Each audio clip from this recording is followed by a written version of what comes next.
તારીખ 27/12/2025 રોજ ગાંધીધામ ખાતેથી ઉચ્ચ અને ટેકનિકલ શિક્ષણ રાજ્યમંત્રી ત્રિકમભાઈ છાંગાના વરદ હસ્તે ગાંધીધામ મુકામે નવનિર્મિત થનાર એસટી બસ સ્ટેશનનું ખાતમુહૂર્ત કરવામાં આવ્યું. આ સમારોહમાં માતાના મઢ મુકામે વિશાળ જમીન પર નિર્માણ થનારા અત્યાધુનિક બસ સ્ટેશનનું રાજ્યમંત્રીએ ખાતમુહૂર્ત કર્યું હતું. ગાંધીધામ ખાતે તૈયાર થતા અત્યાધુનિક બસ સ્ટેશનનું રાજ્યમંત્રી, ધારાસભ્યો તથા મહાનુભાવોએ શાસ્ત્રોક્ત વિધિ વિધાન સાથે ભૂમિપૂજન કર્યું હતું. ગુજરાતના નાયબ મુખ્યમંત્રી હર્ષભાઈ સંઘવી વર્ચ્યુઅલી રીતે આ કાર્યક્રમમાં જોડાયા હતા. નાયબ મુખ્યમંત્રીએ વિકાસના વધુ એક આયામ માટે મહાનગરના નગરજનોને શુભેચ્છાઓ પાઠવી હતી. આ સાથે જ બસ પોર્ટનું બનાવવાનું કામ ત્વરિત પૂર્ણ કરીને તેને કાર્યરત કરવાની ખાતરી મંત્રીએ આપી હતી. મુખ્યમંત્રી ભૂપેન્દ્રભાઈ પટેલના નેતૃત્વ હેઠળ સુવ્યવસ્થિત પરિવહન સેવાના કારણે જીએસઆરટીસીના યાત્રીમાં વધારો નોંધાયો છે, તેમ નાયબ મુખ્યમંત્રીએ જણાવ્યું હતું.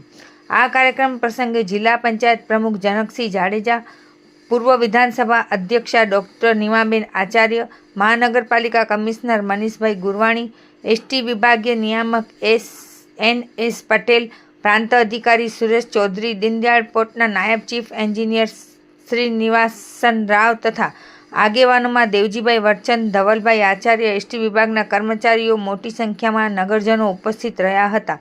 અત્રે ઉલ્લેખનીય છે કે ગુજરાત સરકાર દ્વારા મુસાફરોને ટ્રાન્સપોર્ટની ઉત્તમ સુવિધાઓ મળે તે હેતુથી ઇન્ફ્રાસ્ટ્રક્ચર અપગ્રેડેશન હેઠળ કચ્છમાં ભુજ વિભાગના ગાંધીધામ અને માતાના મઢ ખાતે નવા આરસીસી ફ્રેમ સ્ટ્રક્ચરવાળા બસ સ્ટેશનોનું નિર્માણ કરવામાં આવશે. ગુજરાત રાજ્ય માર્ગ વાહન વ્યવહાર નિગમ દ્વારા ₹1160.87 લાખના ખર્ચે ગાંધીધામમાં અને ₹791.43 લાખના ખર્ચે માતાના મઢ ખાતે અત્યાધુનિક બસ સ્ટેશન તૈયાર કરાશે. ગાંધીધામ બસ સ્ટેશન ખાતે અંદાજે ₹1160.87 લાખના ખર્ચે 8000 ચોરસ મીટર જમીન પર નવું બસ સ્ટેશન આકાર લઈ રહ્યું છે. મુસાફરોની અવરજવર માટે કુલ 11 પ્લેટફોર્મ બનાવવામાં આવ્યા છે. સુવિધાઓમાં વિશાળ waiting hall, admin room, ticket booking બારી, student pass, inquiry room, electric room અને કેન્ટીનની વ્યવસ્થાના રૂમનો સમાવેશ થાય છે.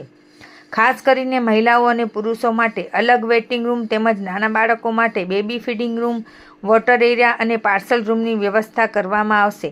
આ સાથે પ્રથમ માળે ડ્રાઈવર કંડક્ટર માટે રેસ્ટ રૂમ અને પ્રવાસીઓ માટે વિવિધ કેટેગરીના rest room, suite room, dormitory અને કેફેની સુવિધાઓ ઉપલબ્ધ થશે. જે સાથે સ્થાનિક રોજગારી માટે અહીં કુલ 13 જેટલા સ્ટોલ્સની પણ જોગવાઈ કરાઈ છે.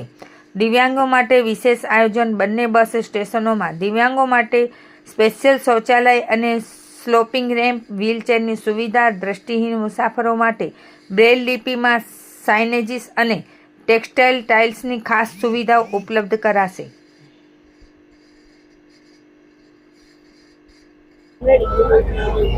આજે ગાંધીધામ માટે બહુ જ ગૌરવની ક્ષણ છે. ગાંધીધામનો પ્રાણ પ્રશ્ન આપણને સૌને ખ્યાલ છે કે બસ સ્ટેશન 2019માં જ્યારે એનું ખાતમુહૂર્ત કરવામાં આવ્યું હતું, પણ જે જમીન પર જૂનું બસ સ્ટેશન હતું એની લીઝ પરિપૂર્ણ થઈ જવાના કારણે ત્યાં આપણે બસ સ્ટેશનનું નિર્માણ નહોતા કરી શક્યા. ત્યારબાદ નવી જમીન મેળવવા માટે, કારણ કે જૂનું જે બસ સ્ટેશન હતું ત્યાં બસોને રોંગ સાઈડ જવું પડતું હતું અને રોંગ સાઈડ જવાના કારણે એક્સિડન્ટ થવાના ચાન્સીસ રહેતા હતા. એટલે એ ઘટનાઓ ફરી પાછી ન નિર્માય એના માટે નવી જગ્યાની માંગણી દીનદયાળ પોર્ટ સમક્ષ કરવામાં આવી હતી. મને ગૌરવ છે કે આપણા લોકપ્રિય શાસક શ્રી આદરણીય વિનોદભાઈ ચાવડાજીના સહયોગથી આપણને નવી જગ્યાની દીનદયાળ પોર્ટના માધ્યમથી જગ્યા મળી અને એ જગ્યા પર આપણા નાયબ મુખ્યમંત્રી શ્રી હર્ષભાઈ સંઘવીજીના નેતૃત્વમાં જ્યારે ગાંધીધામ મધ્યે પધાર્યા હતા, એમને રજૂઆત કરતા તાત્કાલિક ધોરણે આ બસ સ્ટેશન બને એના માટેની ફંડની ફાળવણી પણ કરવામાં આવી. એની આગળની પ્રક્રિયા એ પણ ઝડપભેર થાય અને ગાંધીધામને નવું બસ સ્પોટ મળે દિશામાં કાર્ય આગળ વધ્યું.